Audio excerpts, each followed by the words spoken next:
I just finished New Moon. My eyes are bloodshot. Why did I read this book? Why? Well, because I'm rewriting this book. I have a link in the sidebar.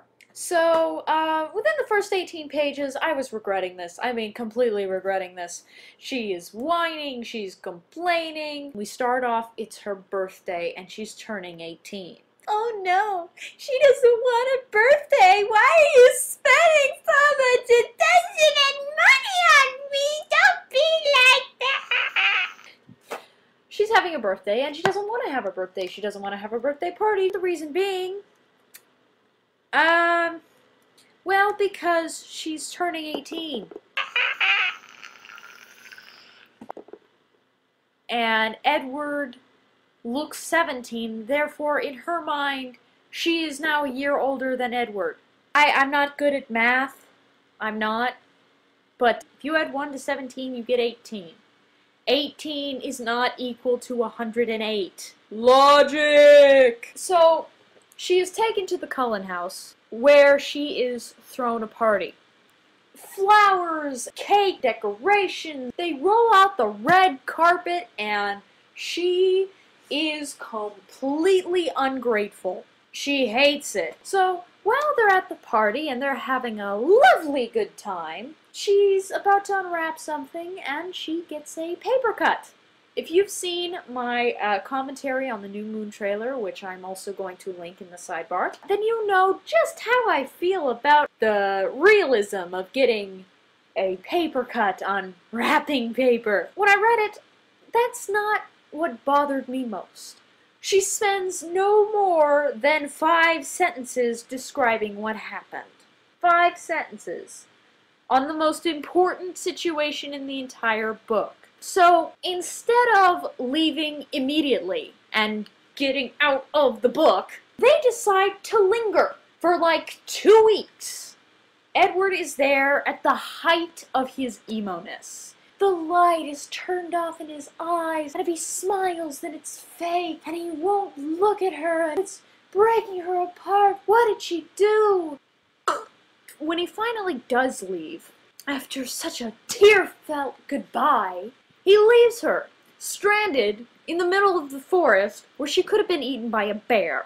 Now granted, I would have loved that if it happened, but it didn't, so it's kind of a letdown. And by the way, he robs her. He takes everything that he ever gave her. And by the way, Miss Meyer, if you had done your research, you would know that vampires cannot enter into a room unless they are invited in. Now, Edward is gone. She has a decision to make.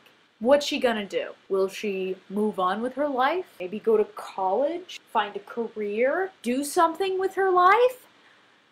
No! In fact, we don't even know what she does! Because right after he leaves, the book goes blank. I wish I was kidding, but I'm not. It goes blank for 4 pages. Each page has a month, and there's no sentences, just a month, to signify that she is turned off for 4 months. Aside from the fact that that was an incredible waste of trees, what kind of message is that to give the audience that is reading this? If you don't have a boyfriend, you have nothing. So, 4 months later, she wakes up, and how she has a giant gaping hole in her heart now that he's gone. So in the midst of her emo-tasticness, suddenly she finds Jacob Black. Jacob Black! The character who we saw for 5 minutes in the last book is suddenly a great, broad beacon of hope who fills or at least plugs up the hole in her heart.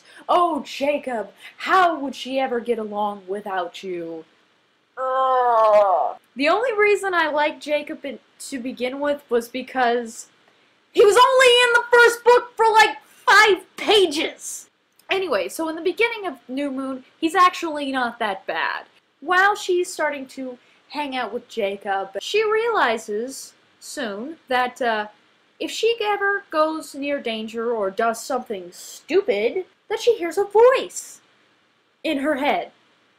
And it's Edward's voice. So, driven by an insane drive to hear his voice again, she goes on a path of self-destruction in order to hear that velvety voice telling her not to be such a dumbass. By the way, in the first book, if you can call it a book, the big connection that Bella and Edward had was that he could not get inside her mind.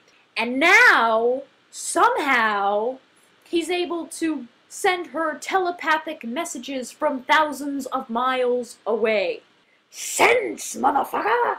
Do you make it? So, she decides to have near-death experiences in order to hear the voice again. That's not insane! And then, out of nowhere, Jacob starts to avoid her. God, is he avoiding me? Is he avoiding me? Yes, bitch, he's avoiding you. Wonder why. When she finds him again, he's suddenly an emo bastard. Great, we have another Edward on our hands. He is an emo manic depressive bastard because he has joined Sam Yuli's gang, even though they don't do anything bad. What's the problem?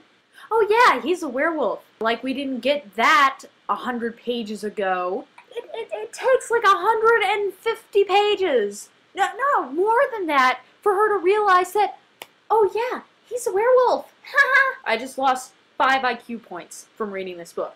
She decides to tag along. Oh boy, if I can't be with vampires, I'll be with werewolves. And just to let you know about how I feel about your so-called werewolves, werewolves can't change at the drop of a hat. They're not born, they're bitten and turned, but they transform on a full moon, and they're killed by a silver bullet, and they're deterred by wolfbane. Your werewolves are shifters, so if you're gonna make them shifters, call them shifters.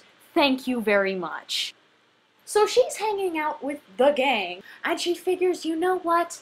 I'm still so depressed that I don't have my Eddykins. I'm going to jump off a cliff. So she jumps off a cliff, and is saved, unfortunately. A few pages later, Alice appears, saying that she saw a vision of her jumping off a cliff, and told Edward that she was dead.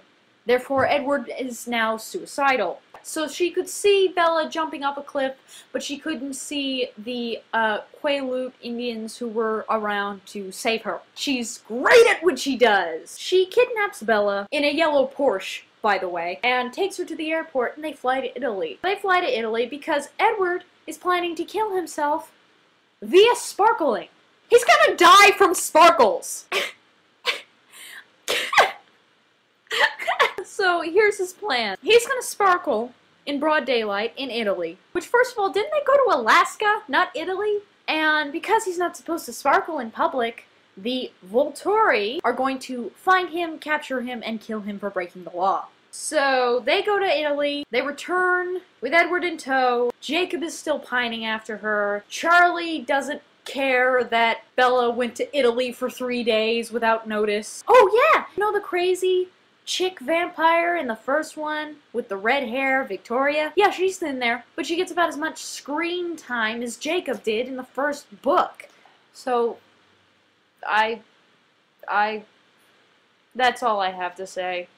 I can't go on.